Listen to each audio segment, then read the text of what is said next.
रसिक मित्र हो, तुम्हा सर्वांना माझा नमस्कार. मी डॉक्टर मनीषा, छत्रपती संभाजीनगरवरून. आज आपण इंटरेस्टिंग आणि सर्वांना जो हवाहवासा असा टॉपिक असतो किंवा बऱ्याच जणांना जे प्रश्न पडलेले असतात त्याबद्दल आज एक चर्चा करूयात. तर मग तो कोणता आहे टॉपिक? येस, कर्माची गुह्यगती, लॉ ऑफ कर्माज. आपण सहज बोलता बोलताही म्हणत असतो. त्याला त्याच्या कर्माचे फळ मिळेल किंवा कर्म बघून घेईल, जाऊ दे वगैरे वगैरे. तर खरंच मग ह्या कर्माची गुह्यगती काय आहे किंवा ही कर्माची गुह्यगती तर असते तरी कशी? तर आज याच्यावर आपण चर्चा करूयात. याच्या थोडंसं डीप जाऊन बघूया की खरंच काय काय आहे यात.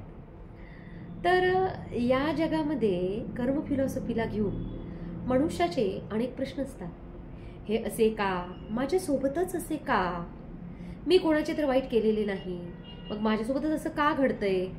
मी कोणाबद्दल वाईट विचारही करत नाही. ह्या कोणत्या जन्माचं फळ आहे? कोणत्या कर्माचं मला फळ मिळतंय? माझ्यासोबतच असे लोक का करतात? ईश्वर माझ्यासोबत असे का करतो? वगैरे वगैरे. मात्र या प्रश्नाचे उत्तर काळानुरूप मिळतात आणि वेळेचा जेव्हा पडदा उठतो किंवा तो बाजूला सरकतो तेव्हा कळते की यामध्ये कल्याणच होते. आणि मग या सर्वाचं प्रश्नाचं उत्तर आपल्याला एकच मिळतं, ते म्हणजे कर्माची गुह्यगती, कर्मफल सिद्धांत, म्हणजेच लॉ ऑफ कर्माज. आता समजा परमात्म्याने जर आपलं भविष्य लिहिलं असतं, मग ते कसं लिहिलं असतं? तो सर्वांचा पिता आहे, मग तो मुलांचं भाग्य कसे लिहिणार? आणि हे सर्व ईश्वरांची म्हणजे सर्व ईश्वराची त्या लेकरे आहेत. मग एकाचं चांगलं एकाचं वाईट असे लिहिल का तो? मग आता उदाहरणार्थ काही जणांकडे खूप सारे पैसे असतात, तर काही जणांकडे काहीच नाही, खायला सुद्धा काही नाहीये. आणि काही जणांकडे वेस्टच्या वेस्ट अन्नधान्य किंवा सर्व काही वाया जात आहे. काही जणांकडे अगदी हेलिकॉप्टर घरावर उतरतं, तर काही जणांकडे काहीही पैसा नसतो. काही जणांकडे एवढे सारे नोकर चाकर, पैसा अडका सर्व असतो. तर काही जणांकडं त्या मुलाला बघायलाही कोणी नाही, फुटपाथवर जन्म घेतात किंवा काही वेळा अनाथ आश्रमामध्ये राहतात किंवा त्या मुलांना कोणीही नसतं आणि ती आपली आपली जगत असतात.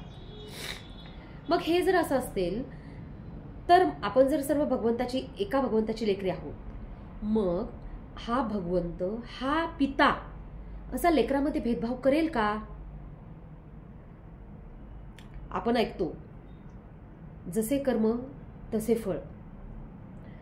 मग एकाला असं फळ एकाला असं फळ, म्हणजे एकाला चांगलं एकाला वाईट, एकाचं खूप चांगलं आहे एकाचं वाईट आहे. आणि परत आपण असेही म्हणतो की हा पत्ता पत्ता सृष्टीतला कण ना कण पत्ता पत्ता भगवंताच्या मर्जीने हालतो, भगवंताच्या मर्जीने सर्व घडत असतो. मग हे असं विरोधाभास, हे असं कसे काय? मग आपल्याकडून काही चुका झाल्या असतील किंवा सर्वांचे कर्म हे एकसारखे नाहीये, मग याच्यासोबत असं त्याच्यासोबत ते तसे, एकाचं चांगलं वाईट. मग याच्यात असं उत्तर आपल्याला नक्कीच मिळू शकतं की जसं कर्म तसं फळ. त्याचं चांगलं आहे किंवा त्याचं वाईट आहे याच्या मागं भगवंत आहे का? त्याने लिहिलंय का की त्यांनी त्याला हे चांगलं किंवा याला वाईट दिलंय का? नाही. ज्याचं जसं कर्म होतं त्याला तसं फळ मिळाले आहे, त्याला त्याचं तसं भाग्य मिळालेलं आहे त्याच्या कर्मानुसार.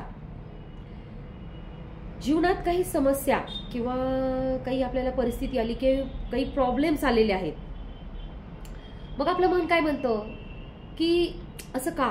मग आता आपण हे कोणाकडे बोट दाखवायचं आणि मग हे ठीक कोण करेल? मग या सर्वाचं उत्तर काय असेल? मी, आपणच.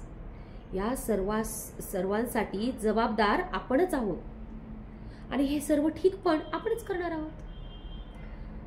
मग परमात्मा नेमका करतो काय? ईश्वर करतो काय? तर योग्य कर्म करण्याचे तो शिकवतो, तो शक्ती देतो, चांगले गुण देतो, चांगली कर्तव्य करण्यासाठी आपल्याला ते शिक्षा देतो, तत्वज्ञान देतो, आपल्याला शिकवतो. सर्व तो चांगलं शिकवतो, चांगलं करायला सांगतो. कारण कुठलाच पिता किंवा ईश्वर आपल्या मुलाला वाईट कर्म करायला किंवा वाईट गोष्टी करायला कधीही शिकवत नाही. तो सगळं चांगलं करायला शिकवतो, सगळं आपल्याला चांगलं देतो, भरपूर सगळं चांगलं देऊन पाठवतो. त्याच्यामध्ये आपणच आहोत की हळूहळू हळूहळू वाईट भरत जातो आणि वाईट करत जातो. आणि आपले कर्म हे चांगले वाईट जसे आहेत त्या पद्धतीने जे घडत जातात किंवा आपण करत जातो त्यानुसारच आपल्याला हळूहळू हळूहळू फळ मिळत जातं. मग आता फायनली हे कर्म कसे करायचे, मग हे कोण चूज करणार आहे, ईश्वर की त्याची मुले? अर्थातच आपण त्याची मुले. ईश्वरावर आपण आरोप करणे की माझे वाईट केले किंवा त्याच्यावर नाराज होणे किंवा एखादी वाईट गोष्ट झाली किंवा दुःख झालं तर सरळ आपण त्याच्यावर सोपून टाकतो. किंवा आपलं खूप आपल्या जवळचा व्यक्ती, खूप जवळचं कोणी आपल्याला सोडून गेलं तरी आपण म्हणतो की हे परमेश्वरा खूप वाईट आहेस, तूच माझं तो हिरावून घेतलेला आहेस, तूच माझं वाईट केलंस वगैरे. आणि मग परमेश्वराला आपण दूर करतो, तू माझं चांगलं केलेलं नाहीस असं समजून. मात्र हे चुकीचं आहे. म्हणजेच आपल्या भाग्याला सर्वस्वी जबाबदार आपणच आहोत, भगवंत किंवा ईश्वर नाही. मग ह्या सर्व गोष्टीला ठीक करायचे तर बऱ्याचदा आपण काय करतो, कधीतरी कोणाकडे घेऊन जातो, कधी भविष्यवाल्याकडे, कधी म्हणजे पत्रिका घेऊन जातो, जन्मकुंडली घेऊन जातो, नाना तऱ्हेचे भविष्य आपण बघत असतो. आणि हे प्रॉब्लेम जेव्हा आपण भविष्यवाल्याकडे घेऊन जातो तेव्हा आपण सांगतो की बघ वर्षभर माझ्या नशिबात काय होणार आहे किंवा जन्म माझ्या कुंडलीमध्ये काय लिहिलेलं आहे वगैरे. समजा त्याने आपल्याला सांगितलं की हे असं असं होणार आहे, मग ते सबकॉन्शियस माइंडमध्ये जाऊन बसते, हे असेच होणार आहे. समजा एखादा प्रसंग त्यांनी सांगितला की ही वाईट गोष्ट होणार, मग ते डोक्यात जाऊन बसते, हे असेच होणार आहे. आणि मग आपण कितीही दुर्लक्ष करू त्याच्याकडे, पुन्हा पुन्हा पुन्हा ते डोक्यात येणारच. उदाहरणार्थ तुम्हाला भविष्यवाणी सांगितलेली आहे की आपल्याला एक इन्फॉर्मेशन मिळाली आता की जवळचा व्यक्ती तुम्हाला धोका देणार आहे. मग आता ही माहिती मिळवली, मग आता आपण काय गेस करणार, मला आता कोण धोका देणार आहे. मग कुठल्याच लोकांवर आपला विश्वास राहणार नाही, हा देईल का, तो देईल का, तो देईल का. मग जेव्हा कुठलेही जवळचे लोक म्हटले की त्याच्याबद्दल आपण साशंक असू, कारण आपल्याला भविष्यवाणी मिळालेली आहे की जवळचा व्यक्ती धोका देणार आहे. मग जेव्हा आपण आपल्या सगळ्या व्यक्तीवर डोळे बंद करून विश्वास ठेवायचो, सर्व नाते त्याच्यामुळे खूप चांगली होती, पण आत्ता काय झालंय, डोक्यात काय गेले आपल्या, धोका धोका धोका. मग प्रत्येकावर आपण अविश्वास दाखवायला सुरुवात करू. तेव्हा काही झाले तरी समोरच्या व्यक्तीबद्दल कोण असेल, मग घरातील बाहेरचा, डोक्यात ते मग चक्र फिरत राहणार आणि ते घडेपर्यंत, ती घटना घडेपर्यंत आपल्या ब्रेनची शक्ती खर्च होत राहणार. तर मित्रांनो, प्रेडिक्शन राईट आहे, हे असे घडणार आहे, धोका मिळणार आहे, तेव्हा ते सहन करण्यासाठी आपल्याला शक्ती हवी आहे. पण इथं आपण काय करत आहे की ते असे घडणार आहे, कोण असेल, कसं होणार आहे वगैरे वगैरे, याच्यामध्ये शक्ती मात्र खर्च करत आहोत. होईल ते होईल, आपण तेव्हा ते सामना करू, हा विचार करायला हवा की आपल्याला तो सामना कसा करायचा आहे. उगीच काय होणार आहे, कसं होणार आहे, यापेक्षा मी ते कसे फेस करेल आणि हेच ठरविणार आहे की आपलं पुढचं भाग्य कसं राहणार आहे. तर आता उदाहरणार्थ एखाद्याला मोठा आजार झालेला आहे, तेव्हा तो मोठा आजार आहे आणि एखाद्याला आजार खूप म्हणजे छोटा आजार असं नाही, तो खूप मोठा आजार आहे असा तो विचार करतोय. आणि एखाद्याला खूप मोठा आजार आहे आणि तो लाईटली घेतोय, चल काय नाही, होऊन जाईल नीट. मग ह्या तो आजार आणि त्या आजाराने निर्माण होणारं पुढचं जे काय, तो कोणी ठरवलं, तर त्या व्यक्तीने ठरवलं की पुढे काय होणार आहे ते. तेव्हा त्यामुळे आपण भाग्य आपणच ठरवत असतो. तेव्हा मित्रमैत्रिणींनो, भाग्य यावरून नाही बनत की काय घडणार, भाग्य यावरून बनते की तुम्ही कसा सामना करणार. म्हणजेच हे भाग्य कोणीही ठीक नाही करू शकत आपल्याशिवाय. म्हणून कोणावरही निर्भर राहू शकत नाही आणि कोणाचा आपण सल्ला पण घेऊ शकत नाही. लागलं तर थोडाफार पद्धतीत घ्या, पण ते त्याच्यावर फार डिपेंड राहू नये. म्हणजेच कर्म म्हणजे काय आहे तर आपण जो विचार करतो, म्हणजेच ते इंटेन्शन, भाव, भावना, संकल्प, आपण जे विचार करतो, बोलतो, म्हणजे ते झाले कर्म. म्हणजे कर्म म्हणजेच माझ्यापासून एनर्जी बाहेर जातीये आणि समोरच्याकडून माझ्यापर्यंत ती येते, म्हणजे दॅट इज भाग्य, दॅट इज कर्म. म्हणजे इथे आपला लॉ काय सांगतोय की जसे मी कर्म करतोय त्याला तसे फळ मिळते. म्हणजेच इथे न्यूटनचा 3rd लॉ लागू होतो. मी जी एनर्जी पाठवली आहे ती एनर्जी मला परत त्याच ज्या स्पीडने पाठवते, जी एनर्जी पाठवली तीच एनर्जी मला परत मिळणार आहे. आणि न्यूटनचा 3rd लॉ आपल्याला काय सांगतो, for every action there is an equal and opposite reaction. तर आता उदाहरणार्थ एक बॉल मी भिंतीवर मारलाय, फेकलाय, तेव्हा तो परत कसा येणार आहे, कोणत्या स्पीडनं, तो आपणच ठरवतो. मी कुठल्या स्पीडनं फेकते त्या स्पीडनं माझ्याकडे येणार आहे ते आपणच ठरवलेलं आहे. म्हणजे जीवनात बघा आपल्याकडे कोणकोणते बॉल येत आहेत, दुःख, आजार, त्रास, टेन्शन्स, वेगवेगळे प्रॉब्लेम्स, यासाठी सर्वस्वी कोण जबाबदार आहे, आपणच. हे आपणच फेकले होते. तेव्हा आपण असे म्हणू शकत नाही की समोरचा व्यक्ती माझ्यासोबत असे का वागतोय, तो असे का करतोय, कारण हे मीच कधी ना कधी ते फेकले होते. तेव्हा निगेटिव्ह विचार करू नये. जरी आता समोरचा वाईट वागतोय तरीही आपण तो बॉल विचार करून आता मात्र फेकायचा आहे. त्यांनी आता माझ्याशी वाईट वागले कारण मी तेव्हा तो तसा फेकला होता, पण आता हे आपण चेंज करू शकतो. तो जरी आता वाईट वागत असेल तरी आपण आता तो फेकणारा बॉल, त्याच्याशी जे वागायचंय ते आपण आता चांगले वागूया. म्हणजे पुढचा रिव्हर्स येणारा बॉल त्याच्याकडनं नंतरचा तो नक्कीच चांगला असेल, कारण की आता आपण चांगला फेकणार आहे. म्हणजे आता पहिलेच्या बॉलला चेंज नव्हतं करू शकत, पण आता मात्र आपण चेंज करू शकतो. पुढचं आपलं भाग्य कसे असेल आणि आपला व्यवहार हा समोरच्याशी तो कसा वागतोय यावरून अवलंबून नसावा. आपण नेहमी त्याला शुभभावना आणि शुभकामनाच द्यायला हव्या. म्हणजेच फ्रेंड्स, आपण आपले कर्म, आपले भाग्य, आपले कर्मच आपले भाग्य लिहित असतात. त्यांचे कर्म त्यांचे भाग्य लिहितील. म्हणून त्यांच्याशी आपण चांगलाच व्यवहार करावा आपल्याला, कारण आपले भाग्य हे चांगले हवे. त्यामुळे आपली मनशांती, आत्म्याची शक्ती वाढते. विनाकारण मानसिक शक्ती, शारीरिक शक्ती, मानसिक, सामाजिक, आध्यात्मिक हे सगळं स्वास्थ्य आपल्याला चांगलं ठेवायचंय. तेव्हा आपण सर्वांशी चांगले वागूयात, सर्वांना शुभकामना देऊयात.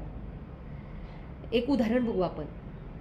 या जन्मामध्ये आपण कोणाचे तरी 100 रुपये घेतले होते आणि ते परत देण्याआधीच आपलं शरीर सुटलं. आता पुढच्या जन्मामध्ये आपण गाडी चालवत होतो, सरळ कोणाला तरी एक धक्का लागला, त्याला लागलं नाही पण तो आपल्याकडनं 1000 रुपये घेऊन गेला.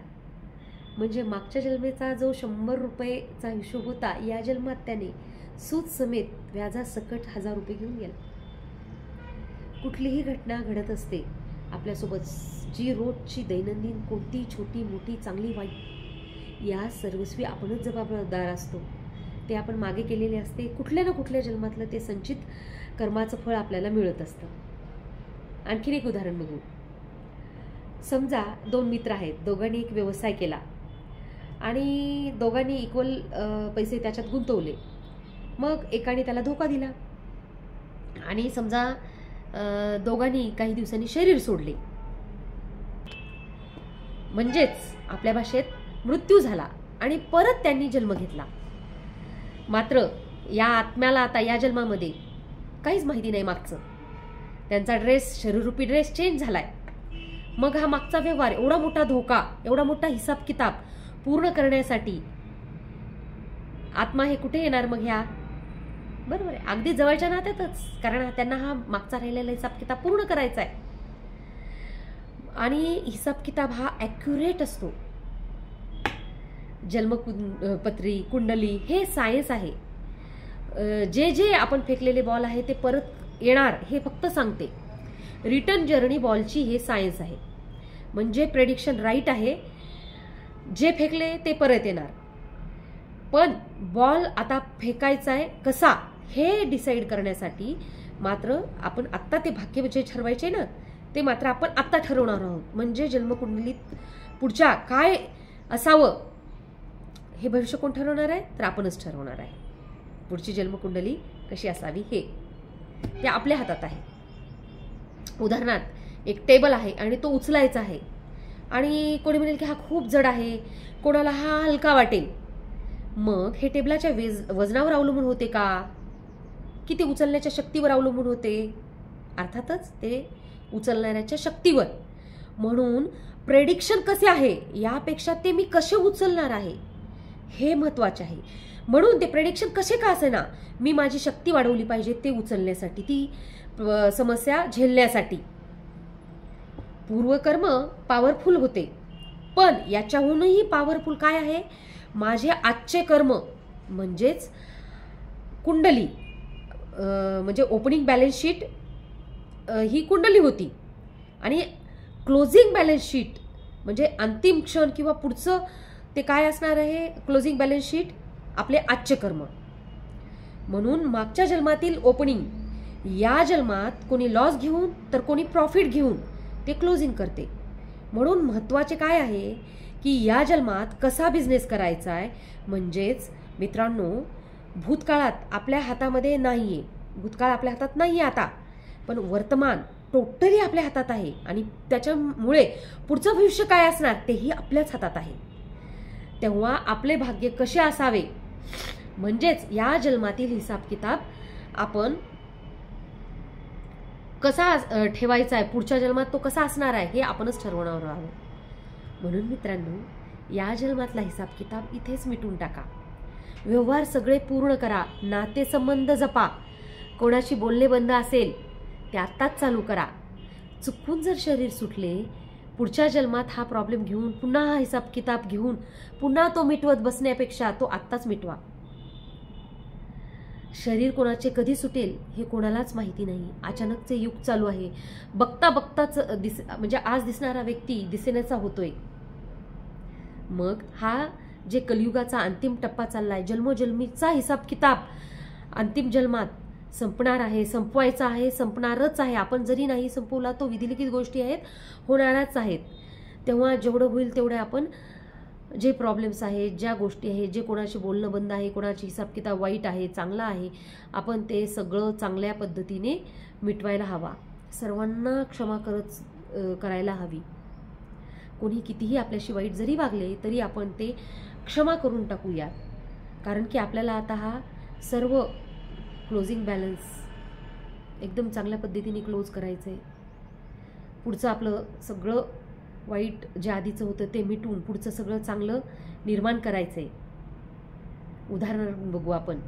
आपलं कोणाशी म्हणजे आपल्याला तो व्यक्ती बोलत नाही आहे, आपल्याला त्यांनी बघितलं, आपण त्याला हाय केलं तरी त्यांनी आपल्याकडे तोंड वळवलं, तरी अहंकार सोडा, पुढच्या वेळेस आणखी त्याला नमस्कार घाला. असं तो किती वेळा तोंड फिरवणार आहे, शेवटी तो कंटाळून आपल्याला नमस्कार वापस घालणारच आहे. जेवढे जमल तेवढे आपण झुकूया. झुकणारा हा कधीच कमी नसतो, तो सर्वात मोठा असतो. आपण जेवढा माफी मागू, जेवढ्यांदा झुकू तेवढा आपला अहंकार कमी होत जातो आणि क्षमा मागणाराच सर्वात बहादूर असतो आणि जो क्षमा करतो तो शक्तिशाली असतो. म्हणून आपल्याला सर्वात जास्त सुखी बनायचे, सर्वांना माफ करत चला, सर्वांना शुभकामना देऊ, सर्वांना शुभभावना देऊ आणि सर्वांचं कल्याण होऊ, सर्वांना सद्बुद्धी मिळू, अशीच आपणा भावना सर्वांसाठी ठेवूया. धन्यवाद.